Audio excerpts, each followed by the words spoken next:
Oke, apa kabar Mas Nero? Alhamdulillah. Alhamdulillah baik ya. Alhamdulillah saya ya. Mau bawa kopinya? Tips gitu.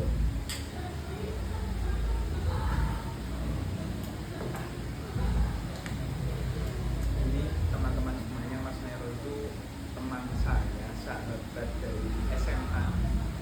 Kita SMA bareng ya. Kalau ingat itu kelas 10, di kelas 10 semester awal itu kita satu kelas di kelas apa ya namanya yang X1 X ya. Belum ada IPA IPS masih general ya. Semester pertama itu kan ya. Kita X1 apa X3 sih? X1 dong. Ya mau untuk orang-orang yang berjodoh. Iya. Kita kaum komentar berarti. Jadi kita sudah lama tidak bertemu, tepatnya kurang lebih 2 tahun ya. 2 tahun dan sekarang Mas Nero itu sedang menggeluti dunia yang menarik untuk dibahas. Sebelum kita membahas terkait apa yang dia geluti, sebenarnya apa kesibukan? Kita tanya dulu secara natural, apa kesibukan Mas Nero pada hari ini? Saya kesibukan ya. Terima kasih banyak ya Mas Ari sudah mengundang saya. Iya, sama-sama. Sebuah ruang kita ngobrol. Ruang berdiskusi ya. Udah lama kayaknya kita nggak diskusi dalam satu forum yang Iya. masya Allah tabarakallah luar biasa. Nah, jadi kalau ngomongin kesibukan, sebenarnya alhamdulillah sudah hampir jalan 2 tahun. 2 tahun. Tahun kedua ini saya sudah banyak, nggak banyak sih, cuman banyak belajar di salah satu lembaga sosial. Apa itu nama lembaganya? Nama lembaganya YBM PLN. YBM PLN. Nah. Itu singkatan dari apa? Yayasan Baitul Mal Keteteran Sosial. Kebetulan bersama YBM PLN saya juga diamanahi untuk istilahnya menjadi seorang praktisi dalam program pemberdayaan sebuah desa. Ya, berarti memberdayakan Sebuah desa. Oh, desa. Dalam bentuk desa. Terus. Nah, jadi karena basicnya adalah kita sebagai praktisi pemberdayaan, jadi gerak-gerak kita adalah gerak-gerak yang praktis, yang bagaimana mengajak dan belajar bersama masyarakat sebuah desa untuk sama-sama kita bisa mandiri dan berdikari. Mandiri dan berdikari. Bisa mandiri dengan apa yang mereka punya, berbasis ya potensi mereka. Yang dikembangkan itu apa? Potensi ekonomi, potensi apa itu? Sebenarnya secara lebih spesifik itu pemberdayaan kami yang kita gagas adalah pemberdayaan ekonomi. Pemberdayaan ekonomi. Jadi ada beberapa titik-titik desa yang mungkin tersebar di Indonesia, itu banyak masyarakat di tempat yang mungkin belum sadar nih terkait potensi yang mereka miliki terhadap desanya mereka. Nah, Potensi yang bisa memajukan jadi, perekonomian. ya, jadi kita mencoba menggelitik kenalan mereka, bagaimana mereka bisa keluar dari yang namanya zona nyamannya mereka. Yang mungkin sebelumnya mungkin sebagai nelayan dengan pendapatan seperti pada umumnya, kita mencoba bagaimana dari hasil tangkapan yang luar biasa melimpah, kita coba nih bagaimana bisa meningkatkan taraf hidup masyarakat sebuah desa tersebut. Lebih dioptimalkan lagi, Dioptimalkan supaya pendapatannya menambah. Nah betul. Kalau misalnya misi kami itu sebenarnya kan karena basicnya kita adalah lembaga pengelola zakat, Ya, otomatis yang menerima manfaat adalah mereka sebagai mustahik.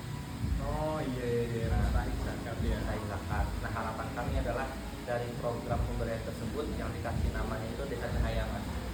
Setiap desa yang sedang ada pengabdian di situ namanya Desa Cahaya. Desa Cahaya.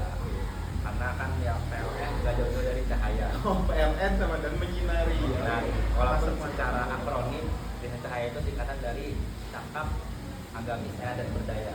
Oh, cakap, agamis, Sehat dan berdaya. Itu 4 pilar fundamental yang menjadi landasan kita sebagai seorang praktisi di lembaga tersebut untuk mewujudkan masyarakat yang mandiri. Oh, berarti cara untuk membangun masyarakat yang mandiri itu tadi ada 5 aspek. Oh, 4 aspek ya. Pilar fundamental. Oh, yang diusahakan. Yang pertama apa tadi? Ada cakap, terus ada agamis, Agamis, sehat, dan yang ketiga ada berdaya. berdaya. Oh, berdaya secara mandiri tentunya. Iya betul. Berdaya kan dalam artian mereka bisa ya berdiri dari kaki mereka sendiri ya. Gak lagi mentalitas mereka sebagai penerima bantuan. Oh iya. Baik lagi Mas, tadi kan seperti disinggung misi kami itu sebenarnya menciptakan sebuah transformasi dari mustahik yang otomatis menerima zakat bisa menjadi muzaki. Oh, yang memberi zakat. Memberi zakat. Masya Allah. Itu misi besar gua dari mustahik Berarti bagaimana yang sebelumnya para masyarakat adalah penerima zakat menjadi pemberi dari Pemberi zakat, zakat. dari hasil yang mereka dari zakat yang mereka terima. Berarti nanti akan menjadi suatu siklus sehat ya. Iya. Yang diberdayakan secara ekonomi yang akhirnya mereka bisa menjadi para pemberi zakat atau muzaki untuk memberi bantuan atau untuk memberikan zakat kepada daerah-daerah lain yang tentunya lebih membutuhkan. Betul sekali Mas Hadi. Itu salah satu target jangka panjang lah. Mungkin kalau kan sebagai muzaki kan pasti ada misalnya ya istilahnya gitu ya. Nah sebelum kita menggunakan hisab untuk sebagai muzaki, kita pelan-pelan lebih kepada munfik terlebih dahulu. Konflik itu apa? Orang yang berinfak. Oh, orang yang berinfak. Ya, jadi kan kalau mungkin zakat kan terlalu berat nih, ada batasan. Nah, kita coba menanamkan pada kita itu penerimaan tersebut untuk bisa melatih mereka lebih bisa ya peduli dengan lingkungan sekitar lewat Menarik. Terus daerah apa saja yang sudah dijamah Mas Nero beserta kawan-kawan di penyalur zakat dari PLN itu? Nah, kebetulan saat ini saya sudah berjalan hampir 2 tahun ya. 2 tahun. Iya, jalan di tahun kedua. Dari tahun Iya. tahun pertama?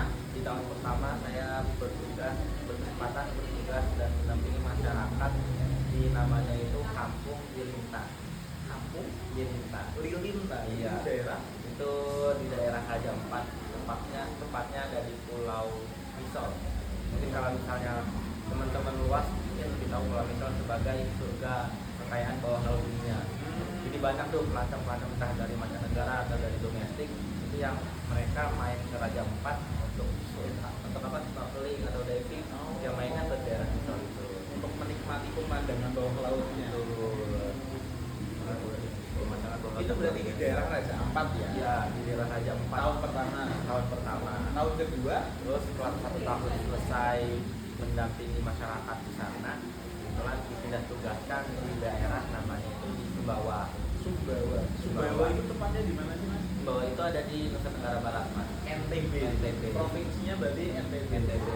Nah, secara spesifik itu tepatnya mungkin kalau misalnya teman-teman juga mungkin nggak asing, itu ada namanya Pulau Moyo.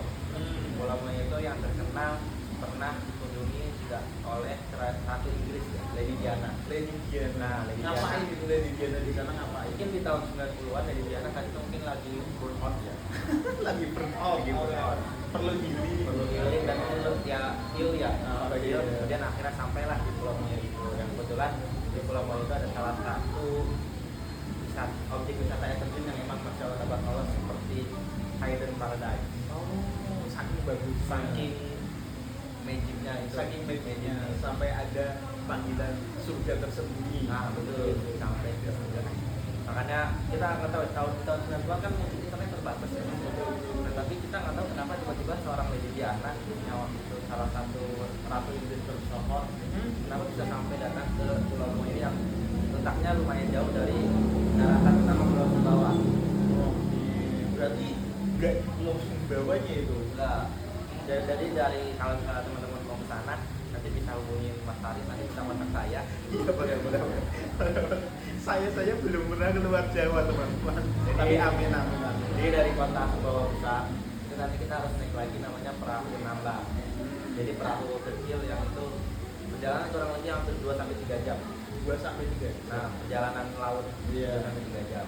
Laut Dari kota Sumbawa Besar. Oh dari Pulau Sumbawa Iya. utamanya itu. Dari kota Sumbawa Besar. Ke daerah apa Ke namanya? daerah namanya Pulau Moyo. Moyo. Tepatnya di desa Labuhan Hati. Berarti memang dari lembaga penyalur zakat PLN ini daerah yang dijaring itu daerah-daerah yang memang betul-betul dirasa perlu bantuan pemberdayaan ya sampai Iya. sejauh itu. Kurang lebih seperti itu. Tapi mungkin nggak semua yang itu salah satu penilaiannya ya, pertimbangan kenapa satu desa tersebut jadikan lokasi desa cahaya. Tapi kan secara spesifik bahwasanya dari lembaga yang saya tugaskan itu kita meyakini bahwasanya setiap desa itu punya potensi yang mana desa itu sebagai pusat dari hilirisasi ya, pusat dari supply chain. Nah, makanya kita mengambil titik lokasi yang sekiranya banyak potensi di sana yang kadang bisa dioptimalkan. Berarti di sisi lain mencari daerah yang maafnya itu masih tertinggal di Ya. daerah yang lain, tapi tetap mempertimbangkan potensi-potensi yang dimiliki daerah itu Ya, untuk bisa kemudian diberdayakan. seperti itu. Oke, pertanyaan selanjutnya. Yang pertama di Raja Ampat, betul? Betul. Yang kedua di Sumbawa. Betul. Nah, ini next project di tahun ketiga, apakah sudah ada pandangan kira-kira bakal gimana? Sebenarnya next project sebenarnya nggak jauh-jauh ya. Kalaupun emang pada dasarnya karena sampai setelah dari lulus kuliah sampai saat ini sudah aktif, sudah terlanjur tercebur di dunia pemberdayaan. Mungkin nggak jauh-jauh, pengennya ya sama-sama lagi belajar bersama masyarakat. Oke, maksudnya belajar bersama masyarakat itu apa? Kembali ke masyarakat, Kembali ke masyarakat. menjadi rakyat biasa. Nah, itu mah beda topik. Oh, beda, iya. Berarti kita tiba-tiba ada tukang bakso. Oke, terus. Nah, mungkin setelah karena berhubung masih program itu sudah 6 bulan kemudian, itu rencana setelah ini sebenarnya kalaupun emang masih pada dasarnya masih bisa dilanjutkan ya, harapannya bisa dilanjutkan dan bisa berpindah ke daerah Sumatera bagian atas. Sumatera bagian atas. Iya. Contohnya, Entah itu di bagian Aceh atau di bagian Sumatera Utara. Ataupun kalau misalnya emang qadarulahnya belum bisa melanjutkan di lembaga yang sama, ya nanti kita coba lagi untuk bisa berkontribusi lah bagi masyarakat-masyarakat yang membutuhkan terhadap kehadiran seorang guru. oh berarti walaupun tentunya untuk saat ini masih fokus di Sumbawa dulu ya, karena Iya. memang periodenya belum selesai. Betul. Tapi ketika nanti ke depannya mau lanjut di lembaga ini atau tidak, Mas Nelo akan tetap mengabdikan dirinya untuk memberdayakan masyarakat. Betul. Entah yang dibutuhkan di daerah mana saja itu. Betul, insya Allah seperti itu. Oh, Insya Allah iya. mudah. Amin, amin. Semoga ada aja jalannya ya. Siap, betul. Insya Allah kalau niatnya baik itu biasanya ada aja jalannya. Entah dari mana saja. Amin ya. Amin, amin, amin. Itu saja teman-teman pembahasan kita terkait karir atau perjalanan karir dari Mas Nelo yang sangat menarik dan alhamdulillah ya sangat luar biasa, bisa dicontoh kita semuanya. Terakhir, pesan dan kesan Mas Nelo untuk masyarakat secara umum dari gerakan yang sudah diusahakan selama ini. Sebenarnya berat ya kalau kita Berat. mengalami. Kira mungkin sebenarnya lebih kepada pesan untuk diri saya. Pesan untuk diri Ya, sekolah ya, karena salah satu pesan yang senantiasa saya pegang sampai saat ini adalah kan hidup cuma sekali ya, Mas, ya. sekali betul. Kalau misalnya kita hidup cuma untuk menikmati diri kita sebagai seorang diri kita, ya buat apa kita hidup? Oke. Jadi hiduplah dengan istimewa, hiduplah dengan yang baik, dan hiduplah dengan bermanfaat. Oh, hiduplah dengan istimewa, dengan baik, dan dengan bermanfaat. Memang teman saya satu ini itu luar biasa, masya Allah. Seperti itu saja Mas Nelo. Ya, terima kasih sudah hadir.